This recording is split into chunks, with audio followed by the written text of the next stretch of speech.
In today's video, I'm going to teach you how to add loops in Framer. Start by opening your Framer project in the browser and navigating to the popular domain canvas. With the project loaded, head to the top of the interface and click Insert. When the Insert panel appears, click Insert again to reveal the component categories and make sure the library is active for the page you're working on. From the categories, choose Forms, then select Email Signups. Framer will place an email sign-up component on your canvas so you have a tangible element to animate. Click the newly added sign-up block to select it, then click the inner field or highlighted part of the component so the exact layer you want to animate is active.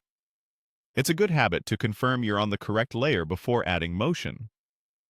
Next, open the Interactions panel in the right sidebar and enable the highlighted control there. This prepares the element to respond to state changes. Open the Position section to confirm your element sits where you expect. Use the highlighted toggles or inputs shown in your interface to keep alignment consistent while animating. If you see additional highlighted options, click them to match the recommended layout.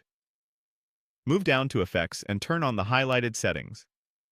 A subtle shadow or glow can make looping motion feel more grounded. Then open Cursor and choose the highlighted cursor style so users get a clear affordance when hovering. Open Styles and apply the highlighted style settings to keep typography and colors consistent with the rest of the page. Then open Transforms. This is where you define properties like scale, rotate, or translate, the foundation your loop will animate.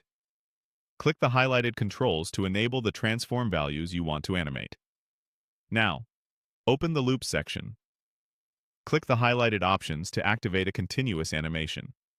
Use the highlighted controls that follow to fine-tune it. Typically, these include duration, easing, and direction. Small adjustments here can make a big difference. Shorter durations feel lively, while longer ones feel calm. Open the Scroll section area and click through the highlighted items. This ensures your loop behaves well within scrollable sections and maintains performance as the user moves through the page. Do the same for the next scroll section entries you see, matching the highlighted settings.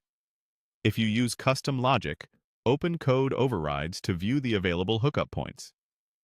This is optional, but it's helpful to know where overrides live if you need them later. When everything looks good in preview,